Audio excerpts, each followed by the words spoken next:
ಮೋದಿ ಸಂಪುಟ ಪುನಾರಚನೆಗೆ ಮುಹೂರ್ತ ಫಿಕ್ಸ್. ಅಮಿತ್ ಶಾಗೆ ಉಪ ಪ್ರಧಾನಿ ಪಟ್ಟ.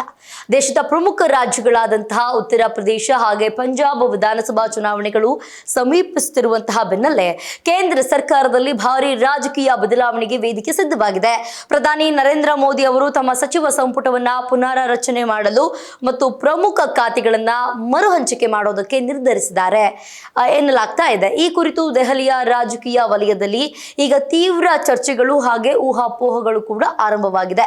ಮುಂಬರುವಂತಹ ಸಂಸತ್ತಿನ ಮುಂಗಾರು ಅಧಿವೇಶನ ಆರಂಭವಾಗುವುದಕ್ಕೂ ಮುನ್ನವೇ ಈ ಇಡೀ ಪ್ರಕ್ರಿಯೆ ಪೂರ್ಣಗೊಳ್ಳಲಿದೆ ಎಂದು ಮೂಲಗಳು ತಿಳಿಸ್ತಾ ಇದೆ. ಪ್ರಧಾನಿ ನರೇಂದ್ರ ಮೋದಿ ಅವರಿಂದ ಈ ಬಗ್ಗೆ ಇನ್ನು ಯಾವುದೇ ಅಧಿಕೃತ ಪ್ರಕಟಣೆ ಹೊರಬೀಳದಿದ್ರೂ ಆಡಳಿತಾರೂಢ ಬಿಜೆಪಿಯ ಹೈಕಮಾಂಡ್ ಮಟ್ಟದಲ್ಲಿ ಸುದೀರ್ಘ ಸಮಾಲೋಚನೆಗಳು ನಡೀತಾ ಇದೆ.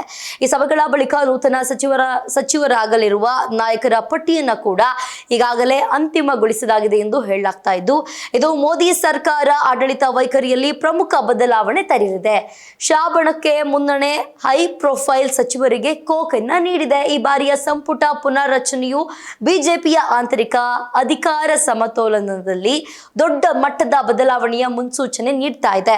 ಪ್ರಸ್ತುತ ರಾಜಕೀಯ ಸಮೀಕರಣಗಳ ಪ್ರಕಾರ ಕೇಂದ್ರ ಗೃಹ ಸಚಿವ ಅಮಿತ್ ಶಾ ಬಣದ ನಾಯಕರಿಗೆ ಸಂಪುಟದಲ್ಲಿ ಹೆಚ್ಚಿನ ಪ್ರಾತಿನಿಧ್ಯ ಹಾಗೆ ಪ್ರಮುಖ ಜವಾಬ್ದಾರಿಗಳು ಸಿಗುವ ಸಾಧ್ಯತೆ ಇದೆ.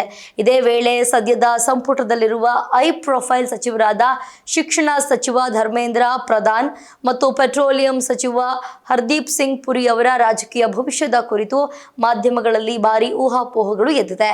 ಧರ್ಮೇಂದ್ರ ಪ್ರಧಾನ್ ಹಾಗೂ ಹರ್ದೀಪ್ ಸಿಂಗ್ ಪುರಿ ಅವರನ್ನ ಸದ್ಯದ ಪ್ರಮುಖ ಇಲಾಖೆಗಳ ಜವಾಬ್ದಾರಿಯಿಂದ ಮುಕ್ತಗೊಳಿಸಿ ಮುಂಬರುವ ಚುನಾವಣೆಗಳ ದೃಷ್ಟಿಯಿಂದ ಪಕ್ಷದ ಸಾಂಸ್ಥಿಕ ಜವಾಬ್ದಾರಿಗಳನ್ನು ನೀಡಲಾಗ್ತಾ ಇದೆ ಅಂತ ಹೇಳಲಾಗ್ತಾ ಇದೆ. ವಿಶೇಷವಾಗಿ ಪೆಟ್ರೋಲಿಯಂ ಮತ್ತು ನೈಸರ್ಗಿಕ ಅನಿಲ ಸಚಿವಾಲಯಕ್ಕೆ ಹರ್ದೀಪ್ ಸಿಂಗ್ ಬದಲಿಗೆ ಹೊಸ ಮುಖವನ್ನು ತರಲು ಪ್ರಧಾನಿ ಮೋದಿ ಯೋಚಿಸ್ತಾ ಇದ್ದಾರೆ ಅಂತ ಮಾತನಾಡ್ಕೊಳ್ಳಲಾಗ್ತಾ ಇದೆ. ಚರ್ಚೆ ಕೂಡ ಆಗ್ತಾ ಇದೆ. ಸಂಘಟನೆ ಮತ್ತು ಆಡಳಿತಕ್ಕೆ ಏಕಕಾಲದಲ್ಲಿ ಬಲ. ಬಿಜೆಪಿಯ ನೂತನ ರಾಷ್ಟ್ರೀಯ ಅಧ್ಯಕ್ಷರಾಗಿ ನಿತಿನ್ ನವೀನ್ ಅವರು ಅಧಿಕಾರವನ್ನ ವಹಿಸಿಕೊಂಡಿದ್ದಾರೆ. ಅವರ ನೇತೃತ್ವದಲ್ಲಿ ಪಕ್ಷದ ಹೊಸ ಪದಾಧಿಕಾರಿಗಳ ಪಟ್ಟಿ ಕೂಡ ಬಿಡುಗಡೆಯಾಗ್ತಾ ಇದೆ.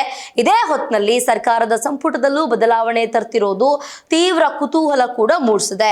ಮುಂಬರುವ ಮಹತ್ವದ ರಾಜ್ಯಗಳ ಚುನಾವಣೆಗಳನ್ನು ಸಮರ್ಥವಾಗಿ ಎದುರಿಸಲು ಆಡಳಿತ ಮತ್ತು ಪಕ್ಷದ ಸಂಘಟನೆ ಎರಡನ್ನೂ ಏಕಕಾಲದಲ್ಲಿ ಬಲಪಡಿಸಲು ಮೋದಿಯವರು ಈ ತಂತ್ರವನ್ನ ಹೂಡಿದ್ದಾರೆ ಅಂತ ವಿಶ್ಲೇಷಣೆ ಮಾಡಿಕೊಳ್ಳಲಾಗ್ತಾ ಇದೆ.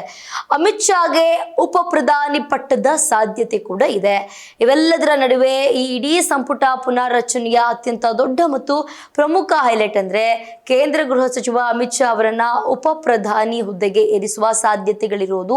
ಸದ್ಯಕ್ಕೆ ಸರ್ಕಾರದ ನೀತಿಗಳು ಮತ್ತು ಪಕ್ಷದ ಕಾರ್ಯತಂತ್ರಗಳ ಮೇಲೆ ಅಮಿತ್ ಶಾ ಅವರು ಈಗಾಗಲೇ ಅಪಾರ ಪ್ರಭಾವವನ್ನು ಹೊಂದಿದ್ದಾರೆ.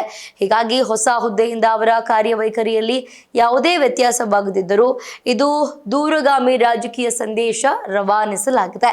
ಮುಂಬರುವ ದಿನಗಳಲ್ಲಿ ಬಿಜೆಪಿಯ ಭವಿಷ್ಯದ ನಾಯಕತ್ವದ ದಿಕ್ಸೂಚಿ ಯಾವುದು ಎಂಬುದನ್ನ ಹೈಕಮಾಂಡ್ ಇಡೀ ಜಗತ್ತಿಗೆ ಸ್ಪಷ್ಟವಾಗಿ ಸಾರಲು ಈ ನಿರ್ಧಾರವನ್ನ ಕೈಗೊಳ್ತಾ ಇದೆ ಅಂತ ರಾಜಕೀಯ ವಿಶ್ಲೇಷಕರು ಒಂದಷ್ಟು ಜನ ಮಾತನಾಡ್ಕೊಳ್ತಾ ಇದ್ದಾರೆ. ಒಟ್ಟಾರೆಯಾಗಿ ಮುಂಗಾರು ಅಧಿವೇಶನಕ್ಕೂ ಮುನ್ನ ನವದೆಹಲಿಯಲ್ಲಿ ನಡೆಯುತ್ತಿರುವ ಈ ರಾಜಕೀಯ ಹೈಡ್ರಾಮಾ ದೇಶದ ಇಡೀ ರಾಜಕಾರಣದ ದಿಕ್ಸೂಚಿಯನ್ನು ಬದಲಿಸುವ ಮುನ್ಸೂಚನೆ ನೀಡಿದೆ. ಅದಾಗಿತ್ತು ಇವತ್ತಿನ ವಿಶೇಷ. ನೋಡ್ತಾ ಇರಿ ಸ್ಪೀಡ್ ನ್ಯೂಸ್ ಕನ್ನಡ. ಸುದ್ದಿ ನಿಮ್ಮದು, ವೇಗ ನಮ್ಮದು.